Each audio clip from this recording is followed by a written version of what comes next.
El aire helado de la tarde golpeaba el rostro de Elena mientras permanecía de pie frente a aquel edificio gris y decrépito, tan distinto a los cálidos recuerdos de su infancia. Durante 20 años había imaginado este momento, había ensayado las palabras y soñado con el abrazo que sanaría 2 décadas de distancia y culpa autoimpuesta. Su mano, temblorosa, se alzó hacia la puerta de madera desconchada del pequeño piso de alquiler, un lugar que no olía a hogar, sino a humedad y abandono. Cada latido de su corazón era un eco de la esperanza y el miedo que la habían impulsado a cruzar un continente para volver a casa, para suplicar un perdón que creía merecer. Cuando la puerta se abrió, el tiempo pareció detenerse. Frente a ella no estaban los padres vibrantes y fuertes que guardaba en su memoria, sino 2 ancianos frágiles, encorvados por el peso de los años y de una tristeza que se les había anclado en la mirada. Arturo, su padre, la observaba con los ojos vacíos, su piel pálida y surcada por arrugas profundas. A su lado, Carmen, su madre, la mujer que le había enseñado a sonreír, ahora tenía los labios apretados en una línea de puro resentimiento. El abrazo que Elena esperaba se convirtió en un muro de silencio helado, más cortante que cualquier viento de invierno. Fue su madre la primera en romper el silencio, y sus palabras no fueron un bálsamo, sino un veneno. «¿Qué haces aquí?», sisió con una voz rasposa, cargada de un rencor que Elena no podía comprender. «Después de 20 años de olvido, ¿vienes ahora a restregarnos tu éxito por la cara? No te necesitamos. Aprendimos a vivir sin la hija egoísta que nos abandonó por su propia ambición». Cada sílaba era una puñalada directa al corazón de Elena, que se quedó paralizada, incapaz de procesar la hostilidad que emanaba de la mujer que le había dado la vida. Un nudo se formó en su garganta, ahogando cualquier intento de respuesta. Sus ojos, llenos de lágrimas que se negaban a caer, recorrieron la estancia. Vio las paredes manchadas de humedad, los muebles viejos y escasos, una manta raída cubriendo las piernas de su padre y un plato con restos de una comida miserable sobre la mesa. Aquel lugar era una celda de pobreza, un testimonio desolador de la mentira que su hermano Ricardo había construido con paciencia y maldad. El frío cortante de la traición comenzaba a calar en sus huesos, una traición cuyo origen aún no comprendía del todo. Su padre, con un esfuerzo que pareció costarle el aliento, añadió más leña al fuego. «Tu madre tiene razón. Te fuiste sin mirar atrás, buscando tu fortuna, mientras nosotros nos consumíamos aquí. Tu hermano Ricardo, él sí que se ha quedado. Él ha sido nuestro único apoyo». La mención de Ricardo fue como una llave que abría una puerta oscura en la mente de Elena. La imagen de su hermano, con su sonrisa encantadora y sus ojos calculadores, apareció ante ella, y por primera vez, una terrible sospecha comenzó a tomar forma en medio de su dolor. Antes de continuar con esta historia que te va a emocionar hasta las lágrimas, no olvides dar like, dejar un comentario y suscribirte al canal. Cuéntanos desde qué país nos acompañas, pues estas historias son para todos los que saben lo que significa el amor verdadero y el valor de la familia. Elena intentó hablar, balbucear una defensa, una pregunta, cualquier cosa que pudiera romper aquel hechizo de odio. Pero sus padres ya se habían dado la vuelta, presentándole sus espaldas como una sentencia final. 20 años de cartas sin respuesta y llamadas ignoradas cobraban de pronto un sentido macabro. No era olvido lo que los había separado, sino un veneno instilado gota a gota, día a día, por la persona en la que más confiaban, su propio hijo. La soledad que sintió en ese momento fue absoluta, un abismo que la separaba de todo lo que alguna vez había amado. La puerta se cerró con un sonido sordo y definitivo, dejándola sola en el pasillo lúgubre, con el eco de la acusación resonando en sus oídos. Las lágrimas finalmente brotaron, calientes y amargas, recorriendo sus mejillas mientras el peso de la injusticia la aplastaba. Había vuelto buscando el calor de su familia y solo había encontrado las cenizas de un amor envenenado por la mentira. Se sentía rota, despojada de su pasado y sin un futuro al que aferrarse. Pero mientras las lágrimas se secaban en su piel, algo más profundo que el dolor comenzó a arder en su interior. No era solo tristeza, era una rabia fría y lúcida. La enfermera humilde que sus padres creían haber echado ya no existía. En su lugar se erguía una mujer forjada en la adversidad, una mujer poderosa que había construido un imperio desde la nada. Lo que Ricardo jamás podría haber previsto, era que aquel acto de crueldad no había sido un final, sino el principio. Habían despertado a una leona y ella no descansaría hasta desmantelar cada mentira y desatar el infierno sobre quien le había robado a su familia. Para comprender la profundidad de aquella herida, es necesario viajar atrás en el tiempo, a una época en la que las paredes de su hogar no rezumaban humedad, sino el aroma del pan recién hecho y el sonido de las risas infantiles. Arturo y Carmen no siempre fueron dos figuras encorvadas por la pena, fueron dos titanes forjados en el amor, dos almas que habían entrelazado sus destinos con un único propósito: darles a sus hijos, Ricardo y Elena, el futuro que ellos nunca pudieron tener. Su vida fue un testamento de sacrificio silencioso, una sinfonía de renuncias diarias que solo un corazón de padre es capaz de componer. Arturo era un hombre de manos callosas y espalda curvada por las largas jornadas en el taller mecánico. Cada mañana, antes de que el sol se dignara a asomar por el horizonte, él ya estaba en pie, bebiendo un café aguado mientras el frío de la madrugada se colaba por las rendijas de la ventana. Su cuerpo era un mapa de cicatrices y dolores crónicos, cada uno un recuerdo de horas extra no remuneradas, de turnos dobles para poder pagar los libros del colegio o un par de zapatos nuevos. Llegaba a casa oliendo a grasa y a cansancio, pero su rostro se iluminaba al ver a sus hijos, borrando cualquier rastro de agotamiento con un amor que era más fuerte que cualquier fatiga. Carmen, por su parte, era el pilar invisible que sostenía aquel hogar. Sus manos, aunque delicadas, nunca conocieron el descanso. Eran manos que zurcían calcetines hasta la madrugada, que amasaban pan para ahorrar unas pocas monedas, que limpiaban casas ajenas para complementar el exiguo sueldo de Arturo.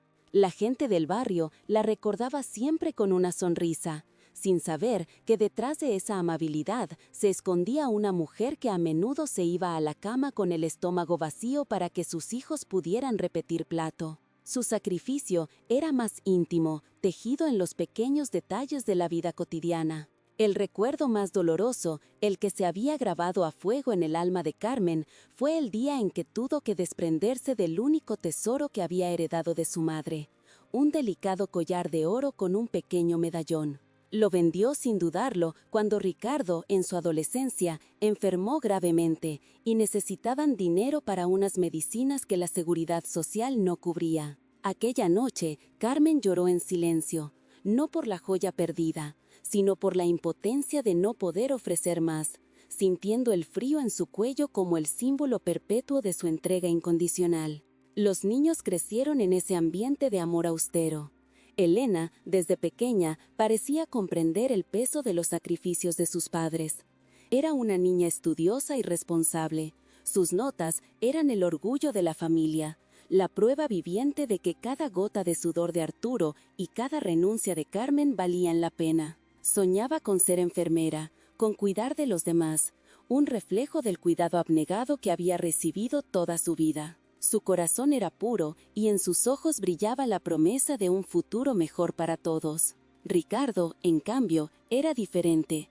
Aunque amado con la misma intensidad, su alma parecía tener una grieta por la que se colaba la insatisfacción. Siempre quería más, la bicicleta más nueva, la ropa de marca que sus padres no podían permitirse.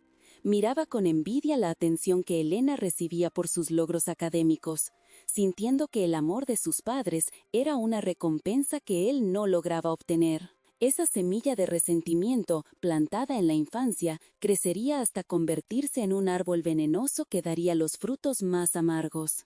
El punto de inflexión llegó cuando Elena terminó el bachillerato con matrícula de honor. Una prestigiosa escuela de enfermería le ofreció una plaza, pero la matrícula era un sueño inalcanzable para la familia. Fue entonces cuando Arturo y Carmen tomaron la decisión que cambiaría sus vidas para siempre. Juntaron hasta el último céntimo que habían ahorrado durante toda su vida, el dinero guardado con celo para su propia vejez, para una emergencia, para un merecido descanso que nunca llegaría. Aquella decisión lo cambiaría todo para siempre. Le entregaron a Elena un sobre abultado con todos sus ahorros, sus ojos brillando de orgullo y esperanza. «Esto es para ti, hija», dijo Arturo con la voz quebrada, «para que cumplas tu sueño y seas una mujer de bien. No te preocupes por nosotros, nos las arreglaremos». En ese momento no podían saber que estaban firmando su propia sentencia, entregando no solo su seguridad financiera, sino también la llave de su felicidad, a un destino que sería cruelmente manipulado. Ricardo observó la escena desde un rincón, con una sonrisa helada que no llegaba a sus ojos. La envidia que sentía hacia su hermana se había transformado en un odio frío y calculador. No podía soportar la idea de que Elena triunfara, de que ella fuera la que les devolviera a sus padres todo lo que habían invertido. En su mente retorcida, aquel dinero no era una inversión en el futuro de su hermana, sino un tesoro que le estaban robando a él, y juró que, de una forma u otra, lo recuperaría. Poco después, comenzó la sutil campaña de envenenamiento. Ricardo empezó a interceptar las cartas que Elena enviaba desde la escuela de enfermería, llenas de gratitud y amor. Las escondía, las quemaba y luego se sentaba junto a sus padres para sembrar la duda. «¿No os parece raro que no escriba?», decía con falsa preocupación. «Quizás ya se ha olvidado de los viejos que dejó atrás. Ya sabéis cómo son los jóvenes. En cuanto ven un poco de mundo, se avergüenzan de sus orígenes humildes». Las llamadas telefónicas también eran saboteadas. Si Elena llamaba, Ricardo contestaba y le contaba mentiras crueles, diciéndole que sus padres estaban demasiado ocupados o enfadados para hablar con ella, que consideraban su carrera una pérdida de tiempo y dinero. A sus padres les decía que la llamada se había cortado o que era una equivocación. Gota a gota, el veneno de la desconfianza fue calando, erosionando los cimientos de una familia que se había construido sobre el amor y la confianza. El golpe maestro de Ricardo llegó cuando convenció a sus padres de vender la casa familiar, su único patrimonio. Les habló de una oportunidad de inversión infalible, un negocio que multiplicaría su dinero y les aseguraría una vejez dorada. Les prometió que él se encargaría de todo, que podrían vivir en un piso de alquiler temporalmente mientras el dinero crecía. Ciegos de confianza en su hijo, el único que se había quedado a su lado, Arturo y Carmen firmaron los papeles sin leer la letra pequeña.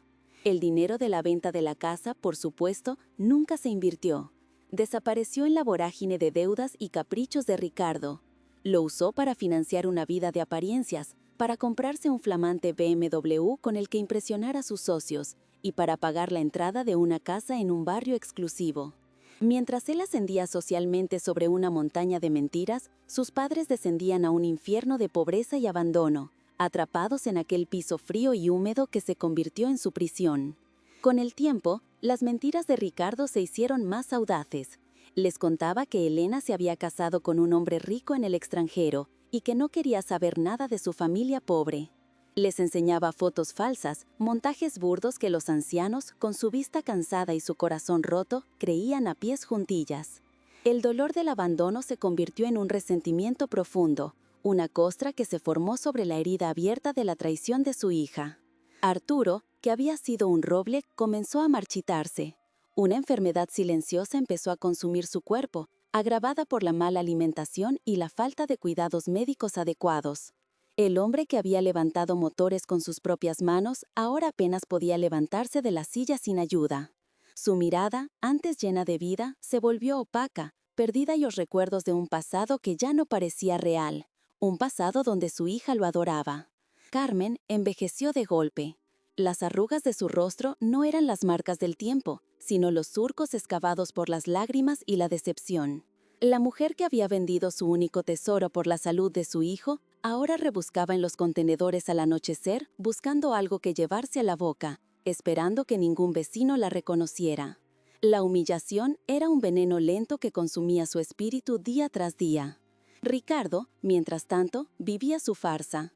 Realizaba visitas esporádicas a sus padres, siempre con prisa, dejándoles una bolsa con comida barata y un puñado de billetes que apenas cubrían el alquiler.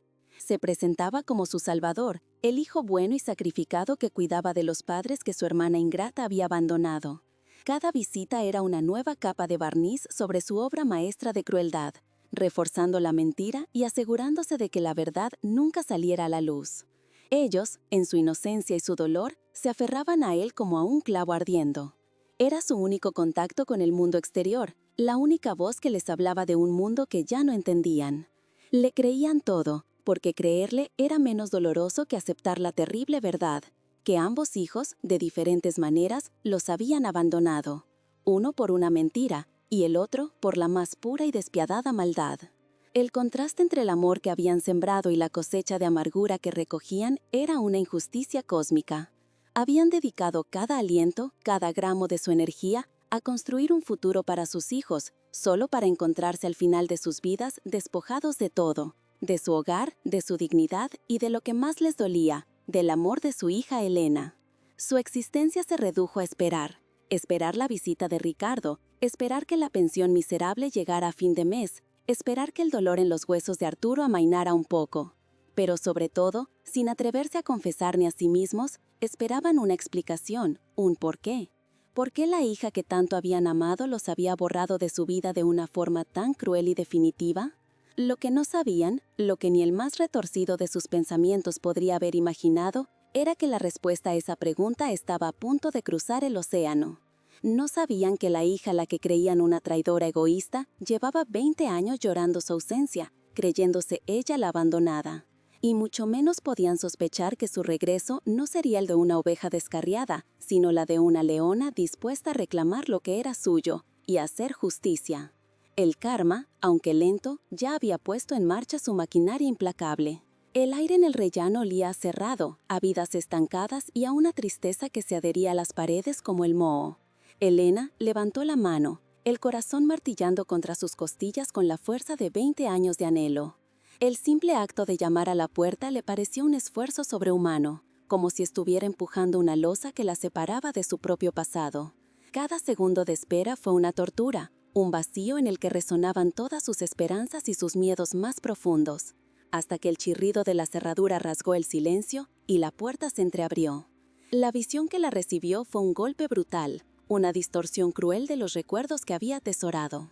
Su padre, Arturo, no era más que una sombra del hombre robusto que recordaba. Su piel, casi translúcida, se pegaba a los huesos y sus ojos, antes vivos y chispeantes, ahora eran dos pozos opacos de apatía. A su lado, su madre, Carmen, la mujer cuyo abrazo había sido su refugio, se erguía rígida como una estatua de sal, con los labios convertidos en una fina línea de desprecio y una amargura tan palpable que envenenaba el aire a su alrededor. Elena abrió la boca para decir «mamá», «papá», pero el sonido se ahogó en un nudo de emoción. Extendió los brazos instintivamente, buscando un abrazo que pudiera cerrar la brecha de 2 décadas. Pero la respuesta de su madre no fue un gesto de bienvenida, sino una barrera de hielo.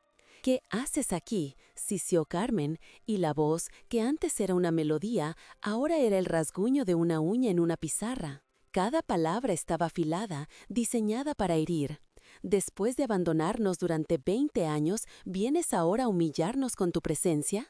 La confusión se apoderó de Elena, una niebla fría que le impedía pensar con claridad. No entendía el origen de aquel odio, de aquella acusación tan infundada. «Pero yo os escribía, os llamaba», balbuceó, su voz apenas un susurro roto. Su madre soltó una risa seca, desprovista de cualquier alegría. «Mentiras, nunca recibimos nada. Te fuiste a buscar tu fortuna y te olvidaste de los viejos que te estorbaban. Pero no te preocupes, no te necesitamos. Tu hermano Ricardo, él sí ha sido un hijo de verdad. Él nos ha cuidado». La mención de Ricardo fue como una luz cegadora que iluminó brevemente el oscuro laberinto de la traición. Elena miró más allá de sus padres, hacia el interior de la vivienda. El hedor a humedad y pobreza la golpeó con fuerza. Vio el papel pintado despegándose de las paredes, los muebles desvencijados que parecían rescatados de la basura, una manta raída sobre las piernas inmóviles de su padre. Aquello no era un hogar, era la antesala de la desesperación, una prueba irrefutable de que algo terrible había sucedido en su ausencia. Arturo, que había permanecido en silencio, carraspeó y el esfuerzo pareció costarle un mundo. Su voz era un eco frágil de lo que fue.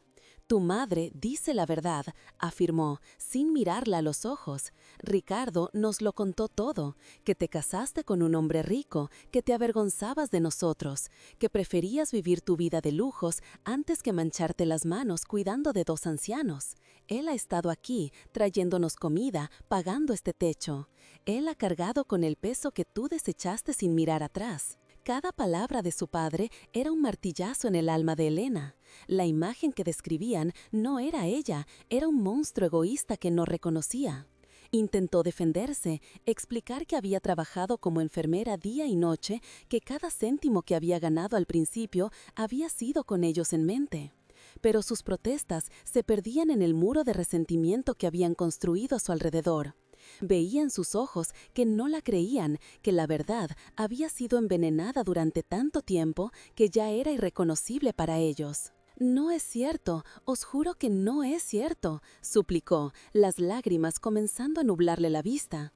Se sentía como una niña pequeña, indefensa ante una pesadilla de la que no podía despertar. El dolor era tan intenso que se convirtió en algo físico, una presión en el pecho que le impedía respirar. Había cruzado un continente para encontrar el perdón y el amor, y en su lugar solo encontraba un tribunal que ya la había sentenciado sin escucharla. Carmen dio un paso al frente, su rostro una máscara de furia y dolor contenido. «No queremos tus excusas ni tu lástima. Si has venido a limpiar tu conciencia, has perdido el tiempo. Vuelve a tu vida de opulencia, con tu marido y tus lujos. Aquí no hay nada para ti. Ya no eres nuestra hija». La frase final fue pronunciada con una frialdad tan absoluta, tan definitiva, que rompió la última fibra de esperanza que le quedaba a Elena. Fue una amputación emocional, brutal y sin anestesia. Sin más, Carmen tomó a Arturo del brazo y lo guió hacia el interior del piso. Le dieron la espalda, un gesto de rechazo final que gritaba más allá de cualquier palabra. Elena se quedó paralizada en el umbral, viendo cómo las 2 figuras que más amaba en el mundo se alejaban de ella, dejándola sola con el eco de su condena. La puerta comenzó a cerrarse lentamente, borrando la imagen de sus padres, borrando su pasado, borrando su identidad. El sonido del cerrojo al girar fue como el disparo que acaba con una vida.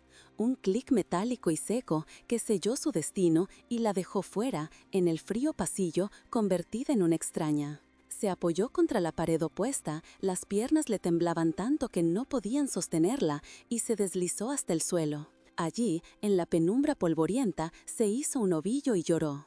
Lloró con la desesperación de quien lo ha perdido todo. Las lágrimas eran un torrente amargo de injusticia y soledad. Eran por los 20 años de cartas sin respuesta, por las llamadas que nunca le pasaron, por el amor que le habían robado. Lloró por sus padres, atrapados en una mentira cruel, y por ella misma, convertida en la villana de una historia que no había escrito. El frío del suelo de baldosas se filtraba a través de su ropa, pero no era nada comparado con el hielo que se había instalado en su corazón. Se sentía completamente sola, una huérfana con los padres vivos. Durante un tiempo que le pareció una eternidad, solo existió su dolor. Pero entonces, a través del velo de las lágrimas, algo comenzó a cambiar. El sollozo desesperado se fue calmando, transformándose en un silencio tenso. El dolor abrasador empezó a enfriarse, a solidificarse en algo más duro, más afilado, una rabia gélida y cristalina. Levantó la cabeza y la mujer que se reflejó en el desgastado espejo del rellano ya no era la hija rota y suplicante. Sus ojos, enrojecidos por el llanto, ahora ardían con una luz nueva, una determinación implacable. La enfermera humilde que había vuelto buscando consuelo había muerto en aquel pasillo. En su lugar había nacido la fundadora de un imperio, una mujer que no se había construido a sí misma desde la nada para ser destruida por una mentera.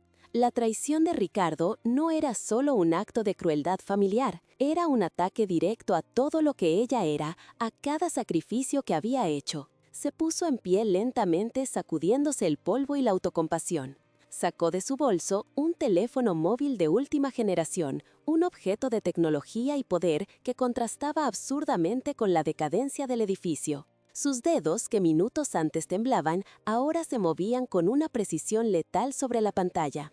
Buscó un contacto en su agenda y pulsó el botón de llamada llevándose el teléfono a la oreja.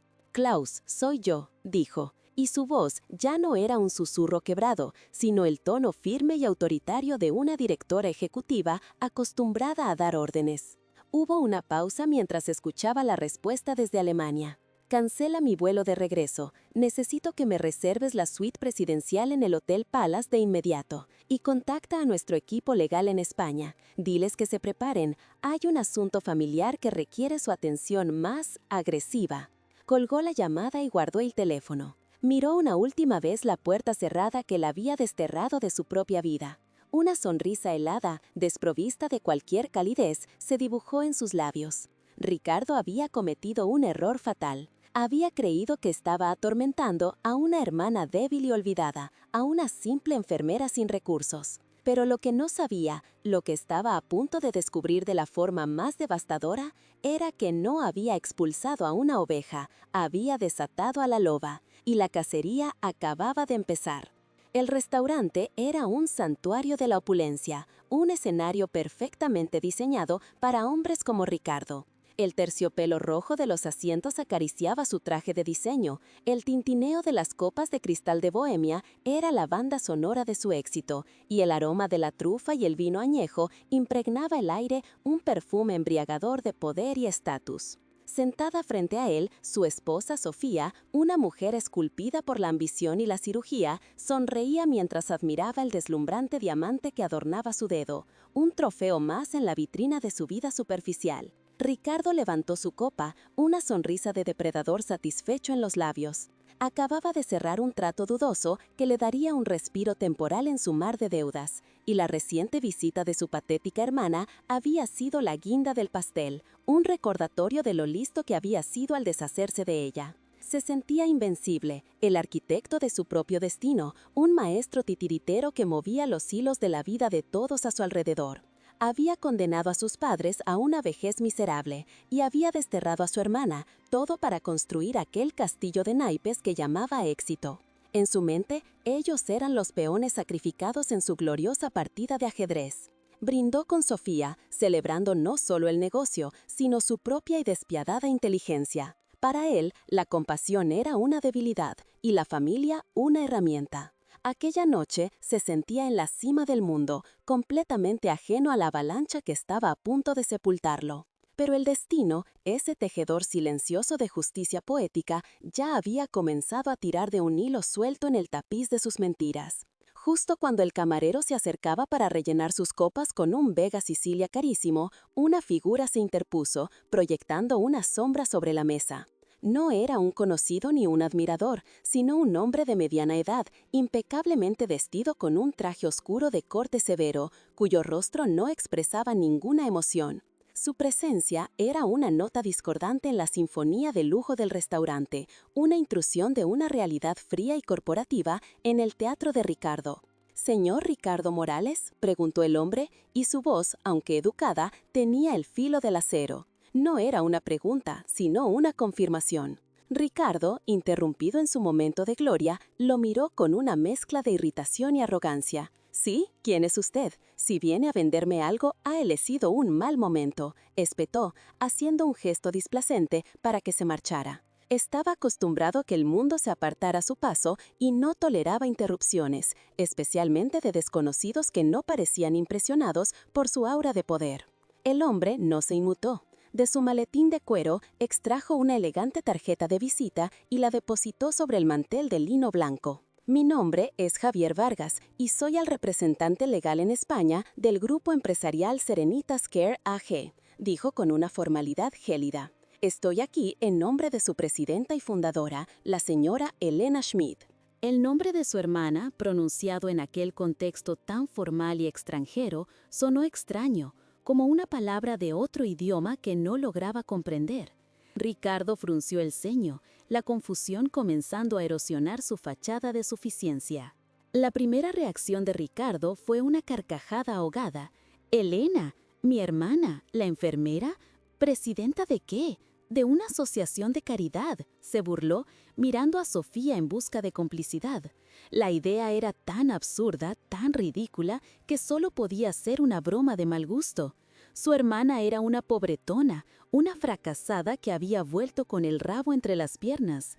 La imagen de ella, llorando en el lúgubre pasillo de sus padres, estaba grabada a fuego en su mente como el símbolo de su victoria definitiva sobre ella. El señor Vargas permaneció impasible ante la burla, su rostro una máscara de profesionalidad. Me temo que está usted mal informado, señor Morales. Serenitas Care no es una asociación de caridad, es uno de los conglomerados de asistencia sanitaria y geriátrica más importantes de Europa, con un valor de mercado que supera los 900 millones de euros. Cada palabra caía sobre la mesa como un bloque de granito, pesada, fría e irrefutable. La sonrisa de Ricardo se congeló en su rostro, convirtiéndose en una mueca grotesca de incredulidad. El aire pareció volverse denso y pesado. El murmullo del restaurante se desvaneció en un zumbido lejano. Ricardo sintió un sudor frío recorrer su espalda. Miró la tarjeta que reposaba sobre la mesa. El logo era discreto, pero inconfundiblemente corporativo, el papel de un gramaje que gritaba exclusividad. El nombre Elena Schmid estaba grabado en relieve junto al título de CEO and Founder. Schmid, el apellido de su marido alemán, el rico, del que les había hablado a sus padres. Pero la palabra founder, fundadora, era la que no encajaba, la que hacía que su cerebro se cortocircuitara. Sofía, cuya atención hasta ese momento se había centrado en su copa de vino, se inclinó hacia adelante, sus ojos de lince fijos en el abogado.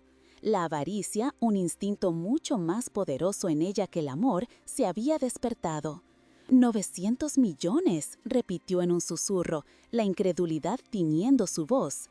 La cifra flotaba en el aire entre ellos, una cantidad de dinero tan vasta, tan obscena, que desafiaba toda lógica. De repente, la hermana pobre y olvidada se había convertido en el personaje más interesante del mundo. El señor Vargas, percibiendo el cambio en la atmósfera, continuó con su metódica demolición. La señora Schmid me ha encargado que le ponga al corriente de ciertos asuntos familiares. En primer lugar, a partir de este momento, sus padres, el señor Arturo Morales y la señora Carmen Fuentes, se encuentran bajo la tutela legal y financiera de su hija.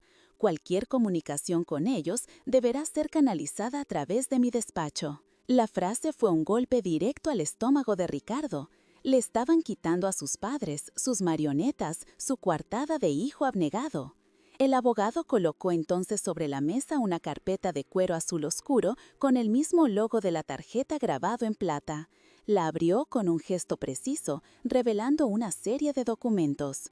Sus padres fueron trasladados esta misma mañana de su anterior residencia. Ahora se encuentran instalados en una de nuestras mejores clínicas privadas en la sierra, con un equipo médico a su entera disposición las 24 horas del día. Están recibiendo los mejores cuidados que el dinero puede comprar. La descripción de aquel paraíso de cuidados era una bofetada cruel, un espejo que reflejaba la miseria a la que él los había condenado. Ricardo sintió que el suelo se abría bajo sus pies. Un torbellino de emociones contradictorias lo asaltaba: pánico, rabia, negación y, por debajo de todo, un terror abyecto. ¿Cómo era posible? La niña ingenua y asustadiza que él había manipulado y expulsado, convertida en una magnate. Era una pesadilla, una inversión cósmica de su universo cuidadosamente construido. Él, que se había pavoneado por un BMW de segunda mano y una casa hipotecada hasta el techo, estaba descubriendo que la hermana a la que despreciaba podía comprar y vender su vida entera sin siquiera pestañear. Sofía, por otro lado, ya estaba varios pasos por delante. El desprecio inicial a su cuñada se había transformado en una febril actividad mental. 900 millones. La cifra bailaba ante sus ojos como luces de neón. La familia de su marido, la que siempre había considerado un lastre vergonzoso, era de repente un tesoro por descubrir. Su mirada se deslizó de la carpeta al rostro pálido de su marido y por primera vez no vio a un hombre de éxito, sino a un idiota monumental que había tirado por la borda la llave de un cofre del tesoro. Además, prosiguió el abogado, ajeno al drama interno que se desarrollaba ante él, la señora Schmid me ha pedido que le entregue esto. Deslizó por la mesa un documento con un sello oficial.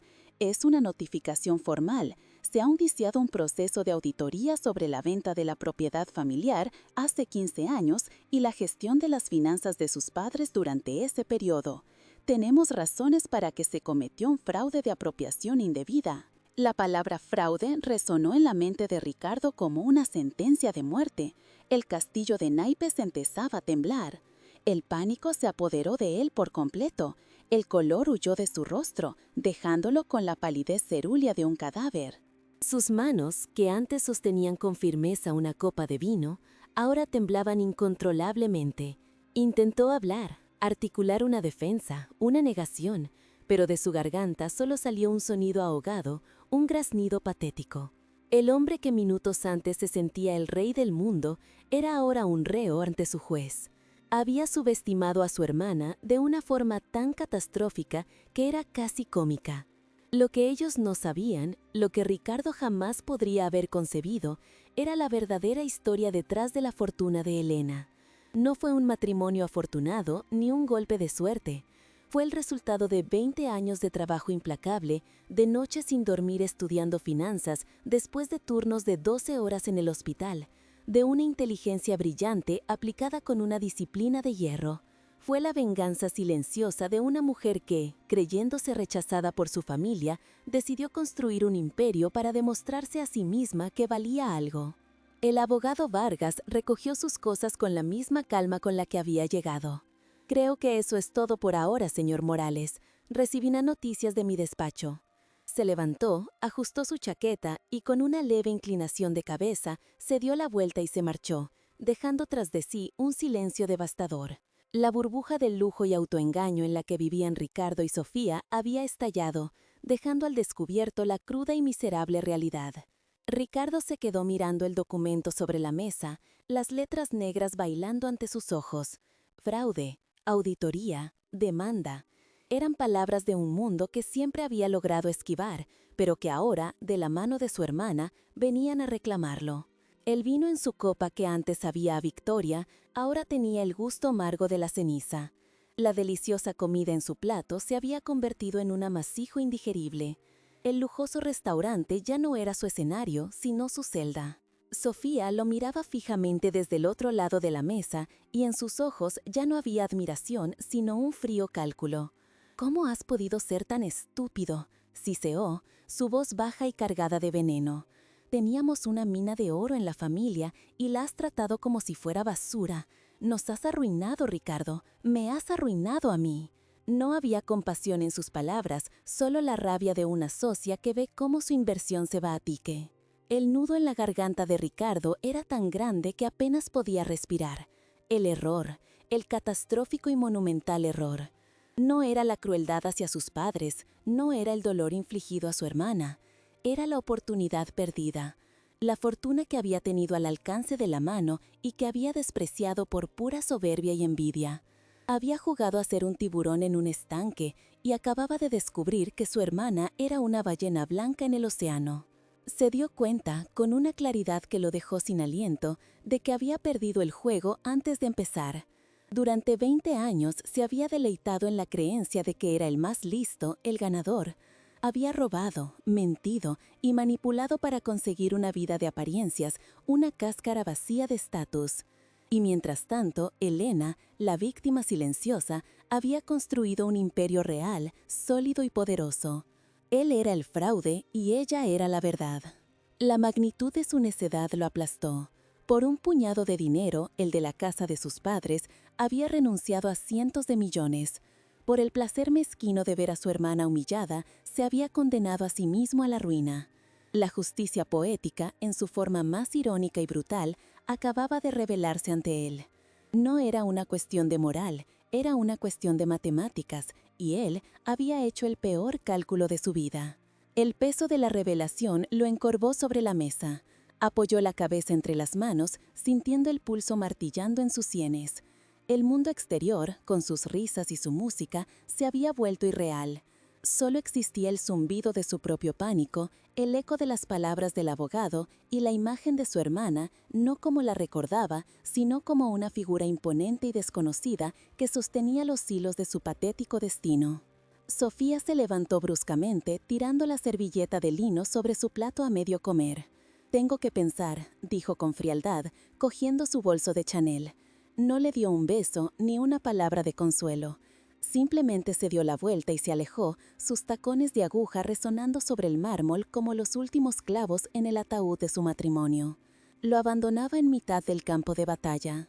Ricardo se quedó solo en la mesa, rodeado de los restos de un festín que ya no podía pagar. El camarero se acercaba con la cuenta, ajeno al cataclismo que acababa de ocurrir. Por primera vez en su vida adulta, Ricardo sintió un miedo puro, infantil, el miedo del niño que ha roto algo muy valioso y sabe que el castigo será terrible.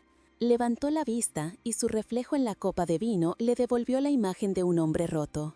La máscara de confianza se había hecho añicos, revelando al hombrecillo envidioso y asustado que siempre había sido. Había pasado toda su vida intentando destruir a su hermana, sin darse cuenta de que en el proceso lo único que había conseguido era destruirse a sí mismo. Lo que él no sabía, mientras el pánico lo consumía en aquel restaurante de lujo, era que esto no era el final, era solo el comienzo. La justicia de Elena no sería rápida ni misericordiosa. Sería un proceso lento, metódico y devastador, diseñado para despojarlo de todo lo que él valoraba: su dinero, su estatus, su reputación y, finalmente, su libertad. La leona había probado la sangre, y la cacería no terminaría hasta que su presa estuviera completamente aniquilada. El silencio en el interior del BMW era más opresivo que cualquier grito. Ricardo conducía con las manos aferradas al volante de cuero, sus nudillos blancos por la tensión, mientras las luces de la ciudad se deslizaban por el parabrisas como acusaciones líquidas. Cada semáforo en rojo era una tortura, un momento de quietud en el que el eco de las palabras del abogado Vargas resonaba en su cabeza. 900 millones de euros, fraude, auditoría. A su lado, Sofía ya no era la esposa trofeo, sino una pantera enjaulada. Su rostro, habitualmente una máscara de serena superioridad, estaba contraído por una mueca de pánico y furia. La burbuja de su existencia, inflada con mentiras y deudas, acababa de ser perforada, y el aire se escapaba con un silbido aterrador. Al llegar a la ostentosa villa que llamaban hogar, una fortaleza de cristal y hormigón construida sobre los cimientos de la miseria de sus padres, la tensión estalló. Ricardo, en un arrebato de negación, comenzó a despotricar, a culpar a Elena, al mundo, a la mala suerte. Pero Sofía lo interrumpió con una frialdad cortante. «Cállate, Ricardo, tu pataleta de niño mimado no va a salvarnos ahora», espetó, sus ojos brillando con un cálculo febril. «No entiendes la magnitud de esto. Tu hermana no es una enfermera a la que puedas pisotear, es un imperio, y nosotros somos los insectos que está a punto de aplastar. Solo hay una salida». Ricardo la miró, su arrogancia desinflada dejando al descubierto el miedo puro que había debajo. «¿Cuál?», preguntó con un hilo de voz. Sofía se acercó, su perfume caro mezclándose con el olor a desesperación. «La humillación. Vamos a encontrarla, y le vamos a suplicar, le vamos a rogar de rodillas si es necesario. Le daremos lástima, le recordaremos que somos familia, sangre de su sangre. Es nuestra única carta, la última y la más asquerosa, pero la vamos a jugar». Aquella decisión no nacía del arrepentimiento, sino del más puro y pragmático instinto de supervivencia. No buscaban el perdón, sino un salvavidas financiero. El viaje hacia el Hotel Palace fue un descenso a los infiernos de su propia creación. Cada kilómetro que los acercaba al epicentro del nuevo poder de Elena era un clavo más en el ataúd de su orgullo. El vestíbulo del hotel era un mundo aparte, un universo de mármol reluciente, arañas de cristal que goteaban luz y un silencio reverencial que solo el dinero puede comprar. Se sintieron inmediatamente fuera de lugar, como impostores cuya farsa había sido descubierta. Su ropa de diseño, que antes les servía de armadura, ahora parecía un disfraz barato ante la auténtica opulencia que los rodeaba. Cuando el ascensor privado los depositó en el pasillo de la suite presidencial, sus corazones latían con la fuerza de un animal atrapado. La puerta se abrió antes de que pudieran llamar, revelando a Elena. No llevaba un vestido de gala ni joyas deslumbrantes. Vestía unos sencillos pantalones de lino y una blusa de seda, pero la autoridad que emanaba de ella era más imponente que cualquier diamante. Los miró con una calma que los desarmó por completo. Sus ojos no reflejaban odio, sino una profunda y agotada decepción. Los invitó a pasar con un gesto, conduciéndolos no a una trampa, sino a su tribunal. La suite era más grande que el piso entero donde habían condenado a vivir a sus padres. Un ventanal inmenso ofrecía una vista panorámica de la ciudad a sus pies, un recordatorio constante de la altura desde la que Elena los observaba ahora. El aire olía a flores frescas y a éxito.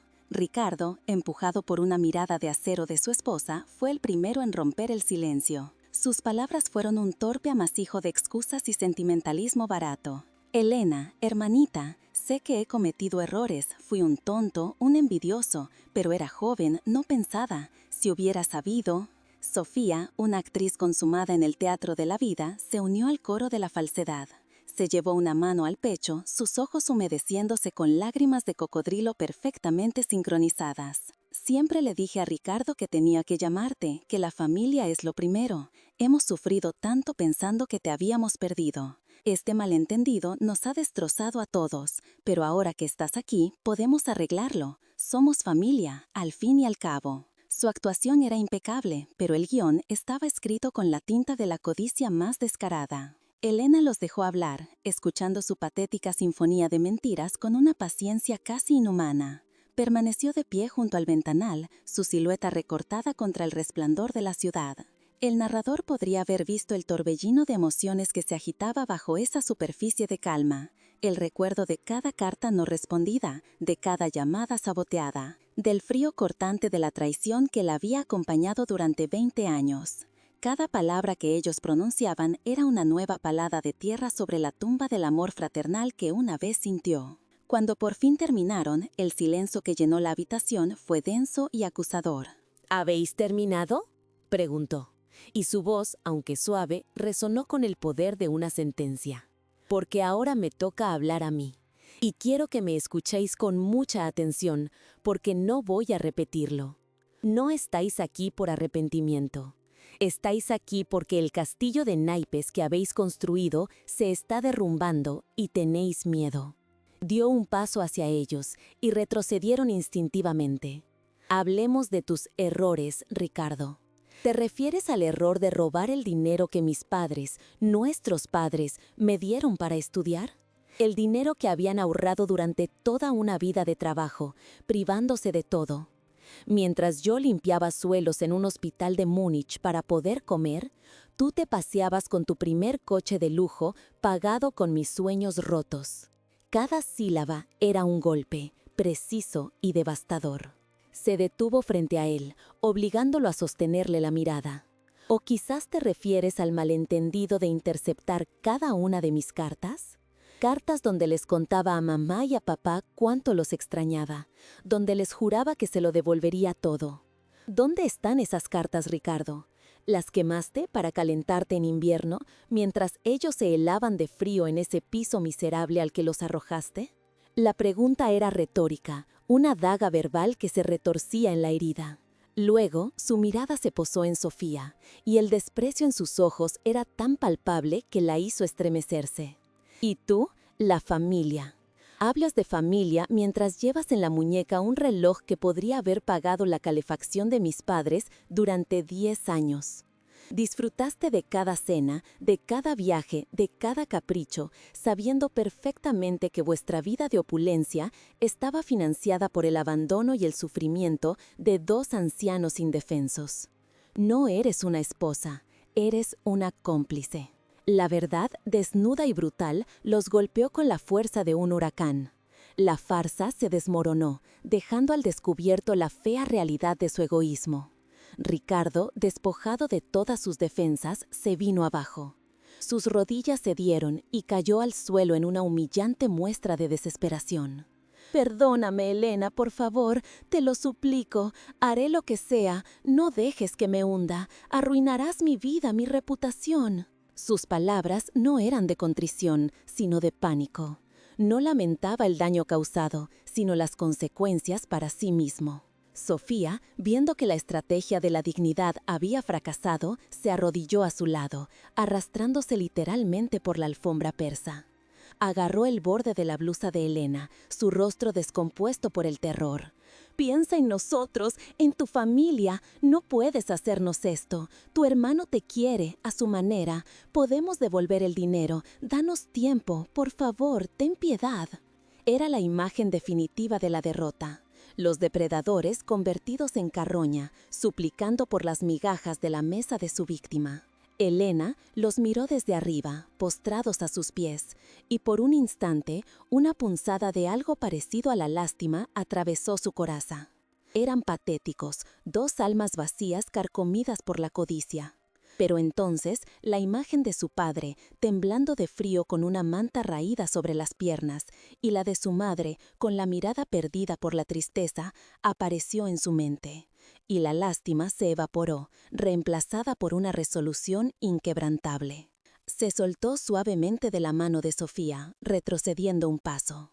«Levantaos», ordenó, con una voz que no admitía réplica. «La humillación no os sienta bien, y llega 20 años tarde». Esperó a que se pusieran en pie, temblorosos y derrotados. «Pedís piedad.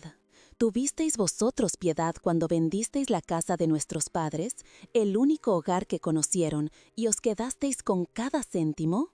¿Tuvisteis piedad cuando los dejabais solos durante semanas, con apenas comida en la nevera, mientras vosotros cenabais en los restaurantes más caros de la ciudad?» El silencio fue su única respuesta. «El perdón», continuó Elena, su voz ahora teñida de una profunda tristeza, «no es algo que yo pueda concederos. El daño que hicisteis no fue principalmente a mí, se lo hicisteis a ellos. Les robasteis sus últimos años de paz, su dignidad, su salud y la alegría de saberse queridos por sus 2 hijos. Ese es un pecado que tendréis que llevar en vuestra conciencia por el resto de vuestras miserables vidas». Se acercó a un elegante escritorio de caoba y cogió un teléfono. «La demanda por fraude y apropiación indebida seguirá su curso. La justicia tiene su propio camino, y yo no voy a interferir. Perderéis la casa, los coches, las cuentas bancarias, perderéis todo lo que construisteis sobre el dolor de otros, porque nunca fue vuestro realmente». Los miró una última vez, y en sus ojos ya no había rabia, solo un vacío inmenso. «Si de verdad buscáis algún tipo de redención, y no solo un rescate financiero, os ofrezco un camino. Cuando no tengáis nada, cuando hayáis tocado el fondo que vosotros mismos cavasteis para mis padres, buscad un trabajo de verdad. Id a un asilo y cuidad de otros ancianos. Limpiad su suciedad, escuchen sus historias, sentid en vuestras propias manos el peso de una vida de sacrificio. Quizás entonces, solo entonces, empecéis a comprender el significado de la palabra familia». Sin esperar respuesta, pulsó un botón del intercomunicador. «Seguridad, por favor, acompañen al señor y la señora Morales a la salida».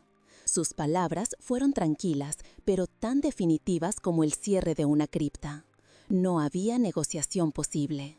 La audiencia había terminado.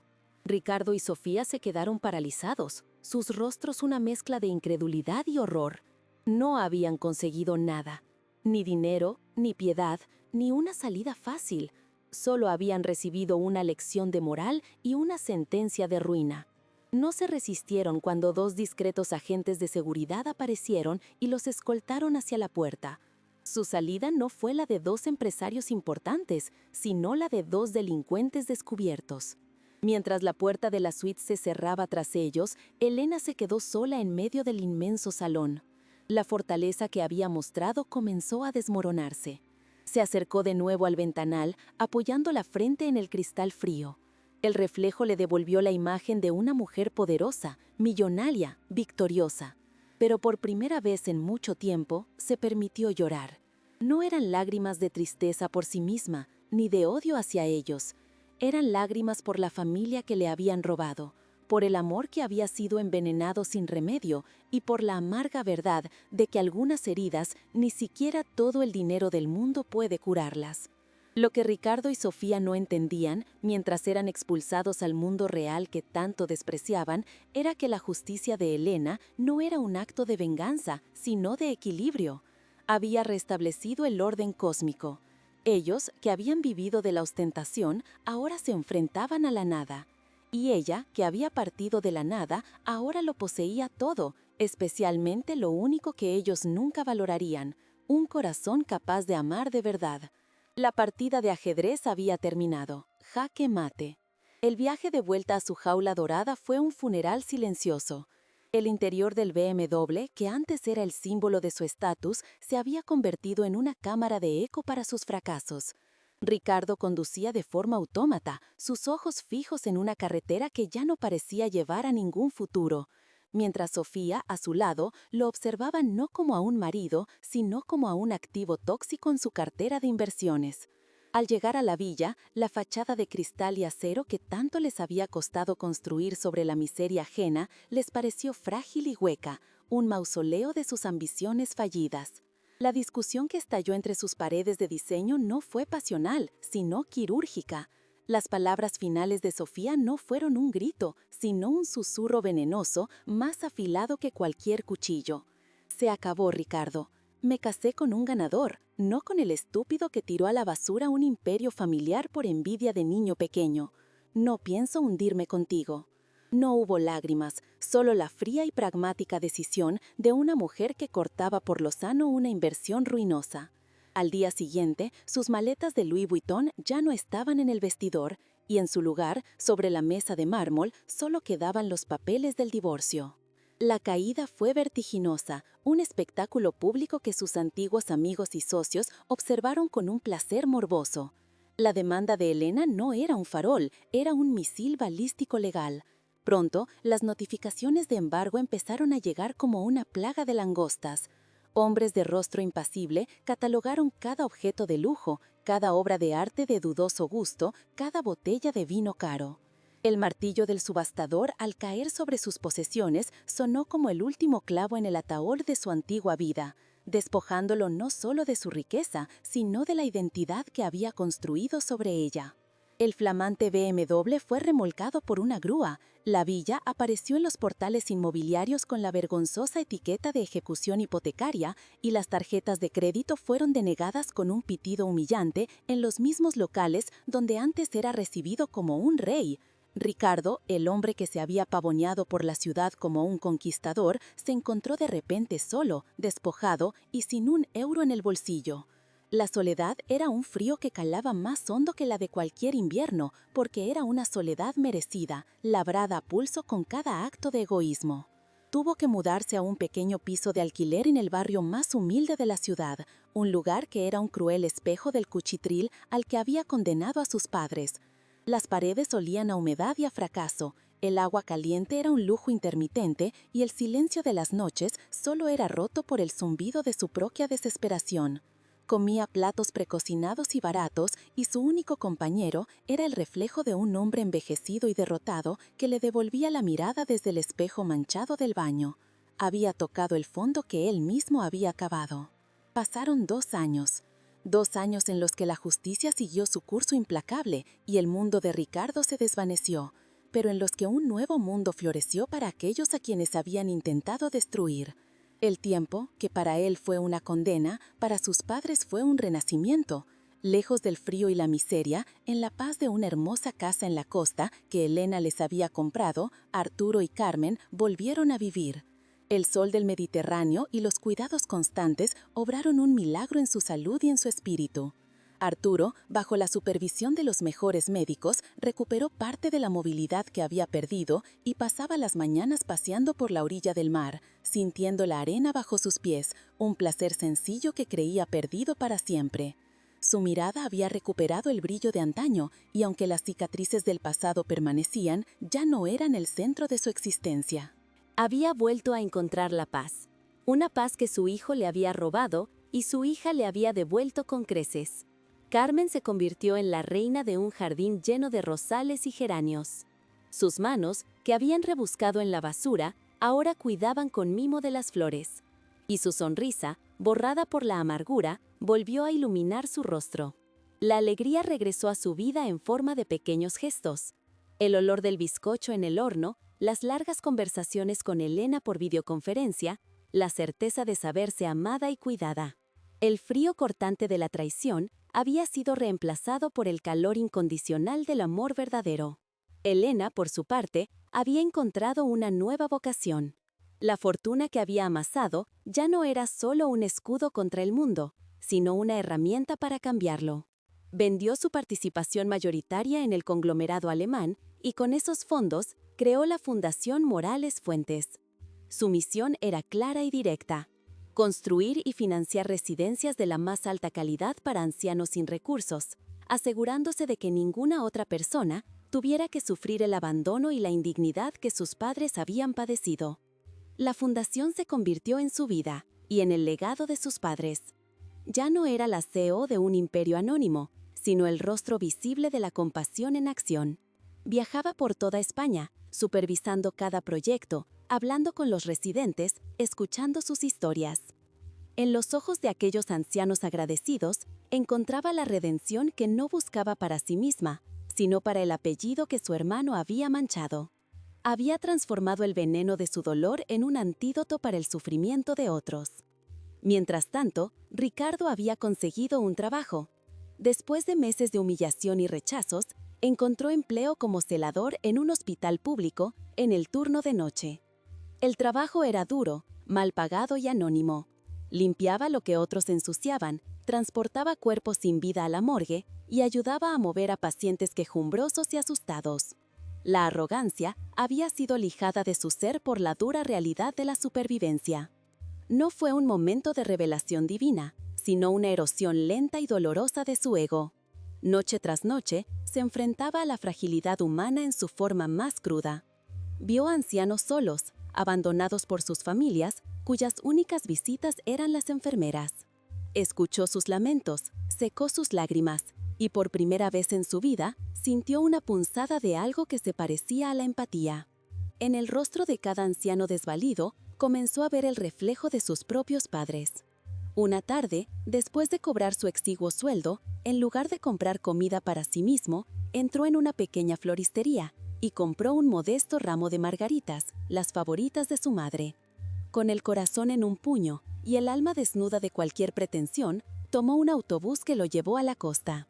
No sabía si lo recibirían, si le cerrarían la puerta en la cara, pero sabía que tenía que intentarlo. Cuando Carmen abrió la puerta y lo vio de pie en el umbral, más delgado, con ojeras profundas y vestido con ropa gastada, no vio al monstruo que la había atormentado, sino al hijo que se había perdido. Ricardo no dijo nada, simplemente le tendió las flores, y sus ojos se llenaron de las primeras lágrimas sinceras que había derramado en su vida. «Lo siento», susurró, y en esas dos palabras se condensaban 20 años de maldad y un océano de arrepentimiento. No hubo un abrazo inmediato ni un perdón instantáneo. Las heridas eran demasiado profundas para sanar con un solo gesto. Pero Carmen no le cerró la puerta. Lo invitó a pasar y Arturo desde su sillón lo observó con una mirada grave pero no odiosa. Aquel día no recuperó a su familia, pero se le concedió la oportunidad de empezar a merecerla de nuevo. La justicia ya había hecho su trabajo. Ahora comenzaba el largo y arduo camino de la misericordia. La verdadera riqueza, como Elena había descubierto, no residía en las cuentas bancarias, ni en las suites presidenciales, sino en la paz de conciencia y en la capacidad de dar amor. Ella había recuperado a sus padres y había dado un propósito a su fortuna, encontrando una felicidad más profunda que cualquier lujo podría comprar. Su victoria no fue sobre su hermano, sino sobre la injusticia. Ricardo, por su parte, lo había perdido todo para encontrar lo único que realmente importaba: una pizca de su humanidad perdida. Su condena no fue la pobreza, sino el tener que vivir cada día con el conocimiento del daño que había causado. Y su única salvación posible no estaba en el dinero, sino en las pequeñas acciones de bondad con las que, día a día, intentaría reconstruir el puente que él mismo había quemado.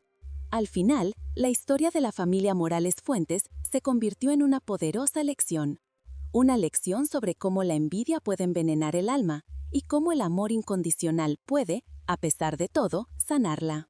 Demostró que el karma no siempre es un castigo, sino a veces una oportunidad para empezar de nuevo. Y que el amor de una familia, despreciado y dado por sentado, es el único tesoro por el que verdaderamente vale la pena luchar. Y así, el telón cae sobre esta historia de traición y redención, dejándonos una verdad tan antigua como el tiempo mismo. El universo tiene una forma de equilibrar la balanza, y la verdadera riqueza nunca se mide en monedas de oro ni en propiedades de lujo, sino en la pureza del corazón y en la fortaleza de los lazos familiares. La vida de Ricardo fue una búsqueda desesperada de estatus, una carrera frenética por acumular símbolos de poder que, al final, se revelaron como lo que siempre fueron, una cáscara vacía, un espejismo brillante en el desierto de su soledad. Porque la opulencia que tanto anhelaba, el flamante BMW, la villa de diseño y las cenas en restaurantes exclusivos no eran más que un disfraz para ocultar su propia insignificancia. El verdadero tesoro, el amor incondicional y el sacrificio silencioso de dos padres que lo dieron todo, lo tuvo siempre al alcance de la mano, y lo despreció, lo cambió por el brillo frío del metal. No comprendió que el calor de un hogar no se puede comprar, y que el respeto no se adquiere con un traje caro, sino que se gana con cada acto de bondad y lealtad. La fortuna de Elena, por otro lado, no fue un golpe de suerte, sino el resultado de transformar el dolor más profundo en un propósito inquebrantable. El rechazo que creyó sufrir la impulsó a construir un imperio, no por venganza, sino para demostrarse a sí misma su propio valor. Pero su mayor triunfo no fue amasar 900 millones de euros, sino descubrir que ese dinero era solo una herramienta.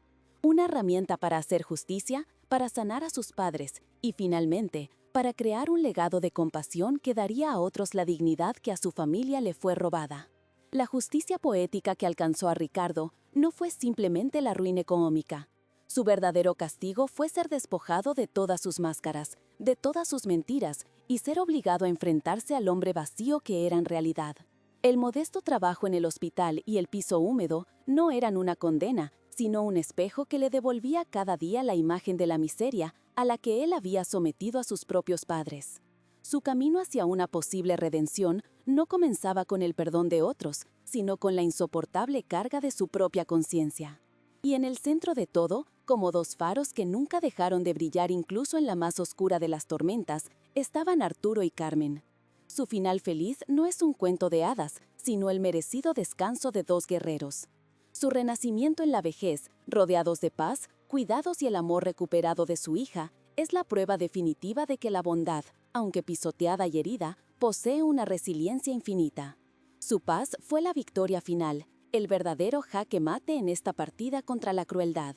Esta historia nos enseña que la envidia es un veneno que consume primero a quien lo alberga. Ricardo, cegado por los celos hacia su hermana, no se dio cuenta de que al intentar apagar la luz de ella, lo único que consiguió fue sumir su propia vida en una oscuridad perpetua. Destruyó los puentes con las únicas personas que lo amaban de verdad, quedándose solo en una isla de egoísmo que él mismo había construido. Al final, no se trata de venganza, sino de equilibrio. Elena no devolvió el golpe con la misma moneda de la crueldad, lo hizo con la moneda de la verdad y la justicia. Desmanteló el castillo de naipes de su hermano, no para verlo sufrir, sino para que la verdad pudiera florecer y para que sus padres pudieran vivir sus últimos años libres del peso de una mentira devastadora. Su justicia no destruyó, sino que reconstruyó, devolviendo el orden a un universo familiar que había sido sumido en el caos. Que la odisea de esta familia nos sirva de recordatorio. Las posesiones materiales van y vienen, el estatus social es efímero como la espuma de las olas. Pero el amor y el respeto que sembramos en el corazón de nuestra familia son el único legado que perdura. La verdadera herencia no es la que se deja en un testamento, sino la que se graba en el alma a través de los sacrificios, el perdón y la lealtad inquebrantable. Si esta historia ha tocado tu corazón, no olvides darle a me gusta y suscribirte a nuestro canal. Cuéntanos en los comentarios, ¿crees en las segundas oportunidades? ¿Cuál ha sido la lección más importante que has aprendido con esta historia? Te invitamos a ver el siguiente video, que aparece en pantalla con otra historia emocionante que te llegará al corazón.